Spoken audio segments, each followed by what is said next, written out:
This podcast is brought to you by the School of Advanced Study, University of London. All of our podcasts are available from our website, www.sas.ac.uk.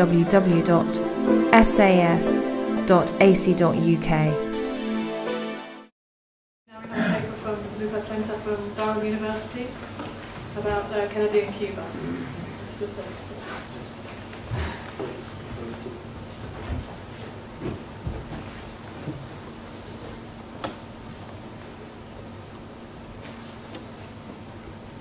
Okay, thanks to Matthew, well, thanks to Matthew and to the other organizers. Now let's go deep into October 60, 1962. On the 16th of October, the day in which the missiles and the use of the missiles was discussed by the president, in the early afternoon, the president Robert Kennedy met with some advisors from the Pentagon, the State Department, and the CIA. And he pretty much demonstrated all his anger to them. And he said that he was unhappy and the president was unhappy about Operation Mongoose, an operation that had been trying for almost a year at the time to overthrow Castro. What is surprising is that after having been told of the presence of the missiles, those people discussed a memorandum called Secret Mongoose that, as you can see, included some very dangerous measures such as mining the harbors in Cuba and bombarding the Chinese embassy in Cuba. And some people have argued that this is quite surprising and shocking if you think that how this could have been the first step of a nuclear war. Later in the afternoon, the president also met with some of his advisors to discuss the main alternatives available. And in talking to Bundy, he discussed one of the issues that was concerning him most. And it was this problem that last month I said we weren't going to allow it. Last month I should have said we don't care, but when we said we're not going to, and then they go ahead and do it, and then we do nothing, then our risks increase. They got enough to blow us up anyway. I just think it's a question of political struggle as much as military. Edwin Martin, who was Assistant Secretary of State for Inter-American Affairs, also told the president in a kind of a warning way, well, if you've made a statement, a public statement, you have to move immediately, or you're going to have in this country. What the president is going to have is not clear in the tapes, but from the reaction of Kennedy, you can understand that it's kind of not so good, and in fact he says, oh, I understand that. Later in the day, McNamara also confirmed the problem, saying that the missiles in Cuba are a domestic political problem, not so much a military one. Now, what I argue in the paper is that these two elements have been discussed in terms of short-sightedness and a bit of recklessness when it comes to Cuba, especially coming from Robert Kennedy. I suggest that these two elements are not enough, and to understand Kennedy's policy towards Cuba, we have to look at Kennedy's predicament and the way in which he was trying to manage the risks coming from Cuba. In particular, I argue that, in a sense, he was trying to solve the problem of Cuba on the cheap. He was trying to have it all. He was in effect, unwilling to face the strategic risks that were coming from a full commitment to Cuba. Strategic risk meaning the possibility of a confrontation with the Soviet Union. But he was also unwilling to confront the domestic political risk that could come from, in a sense, a withdrawal from Cuba, or learning to live with Cuba, as some people in the administration suggested. Now, the paper is divided into four main parts, but due to time constraints, and I'm quite conscious about that, I tried to limit my discussion to the Bay of Pigs and to the central phase of Mongoose.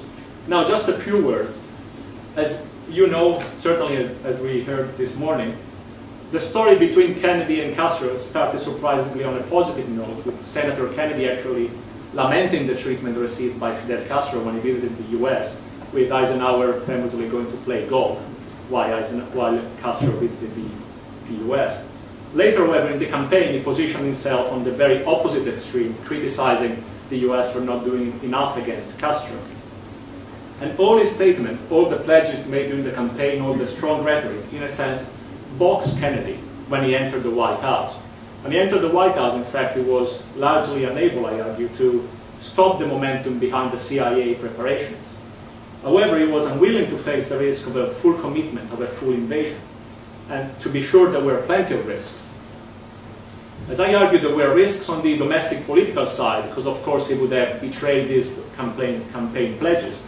And furthermore, as Alan Dulles pointed out several times, there was a disposal problem. what are we going to do with the Cuban exiles, with the people training in Guatemala, and so on.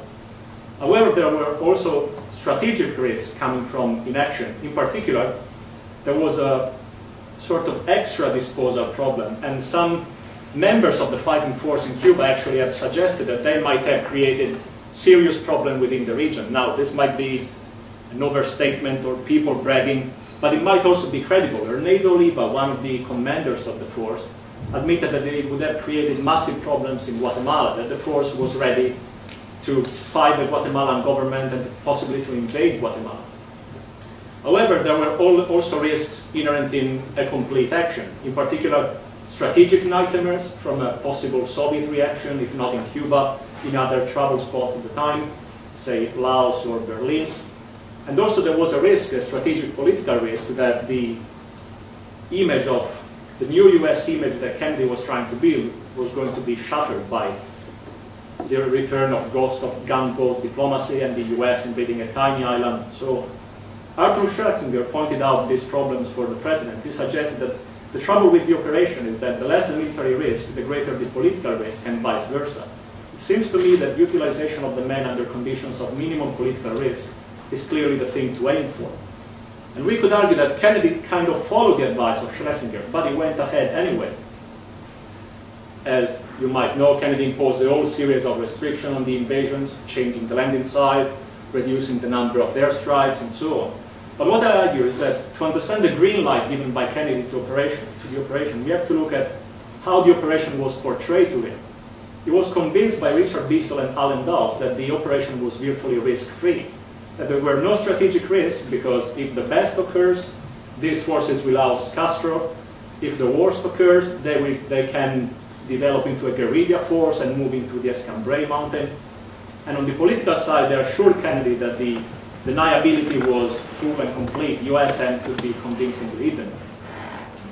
Now, this is what Arthur Schlesinger suggested about the problem. The president had insisted that the political and military risk be brought into balance. Given the nature of the operation, this was impossible and someone should have said so. What I discuss in the paper is that this was a problem that the Kennedy administration confronted throughout its policies towards Cuba. And as you all know, the immediate reaction was one of anger. We wanted to have a revenge, and this attempt to revenge included the infamous assassination attempt and so on. But, for example, there was this famous letter from Robert Kennedy to the president saying that the time has come for a confrontation.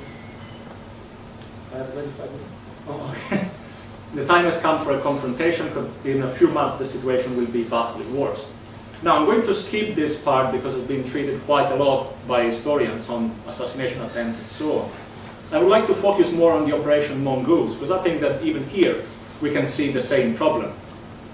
And the problem was that the reason why the operation went ahead was mainly the fact that it was portrayed to the president as a virtually risk-free operation. Robert Kennedy, when the decision to establish the operation was made, said, "My idea is to steer things up on the island. I do not know if we will be successful in overthrowing Castro, but we have nothing to lose." And Richard Goodwin backed up this sort of understanding, saying the beauty of such an operation over the next few months is that we cannot lose. But what I argue is that in Mongoose there was no beauty, and to be sure there were plenty of risks. Now, grasping Operation Mongoose is quite hard because the plan is quite massive. General Edward Lansdale, the ugly American or the quiet American, depending on your taste, was recalled from Southeast Asia to head the plan, and they created these 6 phases from phase 1, start of action, to phase 6, the so-called touchdown play. There was, in a sense, a victory parade in Havana, not surprisingly, in October '62, close to the midterm elections. And then there were another 32 tasks that that Lansdale gave to various agencies. Now, there are several problems with Mongoose, mainly the fact that CIA Director John McCone and the Cuban exiles themselves did not believe in the operation. But another problem is more important. In a sense, there was a tendency of many agencies to go on a sort of what I call a covert operation binge. They kept on devising these plans for covert operation. You can see some of the names there. And they included Operation Bingo to create a force attack in Guantanamo, Operation True Blue to degrade Castro and his government in the eyes of the Cuban people, Operation Phantom is particularly interesting because it was aimed at convincing Castro that the clandestine operations are being successful, which means that they are not. But the best idea, I would say, goes to Lansdale himself. He had decided that at some point the US should have overthrown Castro by convincing the Cuban people of the second coming of Christ. And it goes without saying Christ was against Castro and was certainly on the side of the US. The plan was to spread the word of the second coming of Christ and then have a sort of US submarine to fire some star shells in the sky. And in some way or another, Castro might be overthrown. The plan didn't actually state how we could move from star shell to overthrowing Castro, but that's not detail. The name of the plan was Elimination by Illumination. Quite interesting, I think. Now, if you think at all these projects, all these ideas, you might almost be convinced that Mongoose was risk-free and that it was beautiful and funny and so on. The problem was that other agencies were actually at work to act against Castro. In particular, the Defense Department famously carried out a whole series of military exercises against Cuba. The famous one was called the Swift Strike II, and it was the largest peacetime war game ever, according to the Pentagon. And some of the Pentagon officials actually wanted to have a confrontation. Some said, if Soviet agents are picking up rumblings of this invasion plan, perhaps they and Khrushchev would consider them evidence of intent. So much the better. Equally, the State Department had been quite active against Cuba, isolating it economically and isolating it from the Organization of American States. Now, the problem with this was that the problem of Cuba could not be solved on the cheap, especially since the Soviets were watching. And this was coupled with the fact that in this month there was a clear radicalization also of Kennedy policy towards the Soviet Union. And in particular, it came after the Vienna summit. Here you can see John Kennedy exploding, in a sense, with James Reston Hawley's frustration at Khrushchev, and clearly identifying that I think he did it because of the Bay of Pigs. He thinks I have no gut, and so I have a massive problem, because until we don't free him from these ideas that I'm a weak president, we might get into trouble. And Kennedy moved quite quickly to try to, in a sense, either restore credibility, as we heard this morning, or convince Khrushchev that he meant business. In the 25th of July speech on Berlin, we heard this morning, he raised the stakes. Then he went ahead, in a sense, humiliating Khrushchev. In one press conference, he exposed all the weaknesses of the Soviet economy. Then many officials went on the record, including Gilpatrick, famously exposing the missile gap. And Paul Neath said into a private lunch with the Soviet ambassador and then in a public speech that if the US decided to launch a preemptive strike against the Soviet Union, very little would remain of the Soviet Union. Another crucial decision in this sense was regardless of what Graham Allison says, the decision to go ahead with the deployment of the Jupiter missiles in Turkey. Now, if you look at these developments, convincing Castro that an overthrow was coming, and the Cuban intelligence had also infiltrated Mongoose, so they were pretty much aware of all the problems. And all the cornering of Khrushchev and the humiliation of Khrushchev, the establishing of the exposure of the missile gap, you can understand how Kennedy policy towards Cuba were not risk-free, and how Mongoose was not risk-free. And this whole illusion that the action against Cuba could be hidden in some way from the Cubans and the Soviets was pretty much this, an illusion. Now, if we have to look at the last bits of it, because before the discussion of this heavy toll illusion, if we look at the politics of the Cuban Missile Crisis, of the start of the Cuban Missile Crisis, when the Soviet deployment to Cuba started to kick off, we can see again that there were measures taken by the Kennedy administration to try to solve the problem of Cuba on the cheap. In particular, when the congressional pressure against the administration to stop the Soviet build-up in Cuba started, with Senator Keating exposing the weaknesses of the administration posture and so on, the administration started to wonder what should be done, and there were many people, including Secretary of Defense McNamara, that suggested that it was necessary to avoid statements that might preclude any possible alternatives or that might be used in the future against the president. But as we all know, the president and other members of the administration went ahead anyway, making statements such as if offensive weapons in Cuba are discovered, the greatest issues would arise, and so on.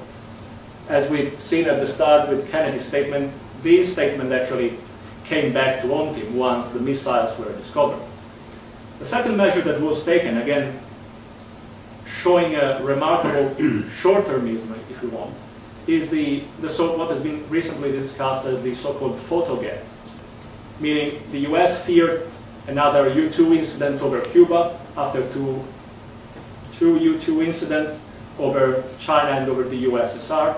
And Dean Rusk and George Bundy in particular were hyper-vigilant to avoid any risk of another incident that could have, in a sense, stopped the flights over Cuba. But here is quite paradoxical, because to avoid an incident that might have stopped the overflight of Cuba, they actually stopped the overflight of Cuba, which is quite controversial in a sense. And they stopped it because there were SAM missiles deployed, and according to John McCone, they were there to protect something. They were not there to defend sugarcane workers. They were there to defend nuclear missiles, but not that many people listened to McCone. Another problem, and another, in a sense, contributing element to the missile crisis was another series of military exercises carried out by the Pentagon in October that actually convinced Khrushchev to speed up some of the deliveries, and some argue also to add some tactical nuclear weapons to the deliveries. In particular, one infamous exercise was carried out by the Pentagon to both the Air Force and the Marines to oust the dictator, and the dictator was called Orthodox, which is Castro in reverse. And the attempt also made it into the famous 13 Days movie with Kevin Costner, in which Kevin Costner says, "No, we've never heard of that plot," but it went on. Now, all of this to conclude that Kennedy tried to solve the problem of Cuba on the cheap, or tried to have it all, as we've heard this morning. And this can be seen in at least four main elements, I would say. The Bay of Pigs, the attempt to go ahead anyway with the Bay of Pigs, but not completely. In the Bay of Pigs aftermath, where there was no reconsideration of the posture towards Castro, although some people in the administration were calling for it, and although a kind of Cuban peace offensive, famously culminating in the Che Guevara-Goodwin meeting, was dismissed. The use of assassination attempts and the sort of kind of Castro obsession, but not as far as going all the way against Castro. And also in Mongoose, that was portrayed as a risk-free operation to be carried out by Lansdale and his fancy ideas, in a sense. And lastly, in some measure, that demonstrated a remarkable short-sightedness in either delaying the discovery of the missiles or limiting the alternatives to the president when the missiles were discovered. Now, what I argue is that this attempt to solve the Cuban problem on the cheap, it is clear it failed. And I argue it failed for clear reasons. In particular, if Operation Mongoose, all the military exercises, and all the activity against Castro were aimed at actually overthrowing Castro, well, they failed because Castro is still there. His health is not that good at the moment, but he's been there for the past 40 years or so. However, some members of the administration suggested that all these operations were a sort of psychological safety valve to give the impression to the American public, the American people, and Congress that actually something was being done for Cuba, that the administration was not simply accepting the rule of Castro in Cuba. If that was the case, I argue, still it failed anyway. From not much after the Bay of Pigs, Cuba remained the administration Achilles heel, with many public polls suggesting that between 60 and 70% of the American population wanted something more to be done on Cuba, wanted action stepped up, and many newspapers publishing sort of congratulatory articles for the action carried out by the American exiles. And finally, all these operations failed because it was impossible to hide them from either Castro or the Soviet Union, or both. And this point was identified by former Secretary of Defense Robert McNamara when he argued 25 years after the Cuban Missile Crisis in a conference that we should recognize that we didn't then give much thought to how Moscow will read what we are doing. We carried out the Bay of Pigs operation, we were running covert operation against Castro, we convinced them that we were actively trying to overthrow the Cuban regime. These have also convinced many scholars that the US would have gone ahead anyway in overthrowing Castro regardless of the missiles crisis. This interpretation has been kind of weakened by more recent evidence. But still, in my opinion, the points remain. And now I'd like to conclude in a sense, and Blight and Welsh, who have conducted a very long series of critical history conferences, have suggested in their book that Kennedy and Khrushchev did a remarkable job in crisis management in the Cuban Missile Crisis. Understanding their job in crisis management in the Cuban Missile Crisis was beyond the purposes of this paper and is beyond the purposes of my research. What I'm suggesting is that Kennedy might have done a good job in crisis management, but he certainly did a very bad job in crisis avoidance in the previous 18 months. Thank you.